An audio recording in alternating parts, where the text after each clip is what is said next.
Kur e ka baba djalin e vete. Zbardhen detaje nga vdekja e papritur e këngëtarit të njohur të muzikës shqiptare Shpat Kasapi. Mësohet se Kasapi ishte në një koncert në Bologna, teksa nuk u njeh mirë dhe më pas ndërroi jetë. Dyshohet se shkak është bërë ataku në zemër. Artisti Dibran, i cili prej më shumë se 2 dekadash ishte një nga emrat më të dashur të skenës shqiptare, nuk ka arritur të mbijetojë sulmit kardiak, ndonse nuk raportohet të kishte pasur probleme të mëparshme shëndetësore. Shpat Kasapi, i lindur më 1 maj 1985 në Tetov, u rrit në një familje me origjinë dibrane dhe me traditë muzikore.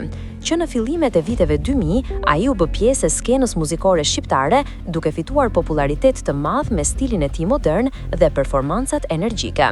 Këngë si Amado, Valle Kosovare, Dashni pa limit dhe Aroma e saj u kthyen në hite që e bën të njohur në gjithë trojet shqiptare.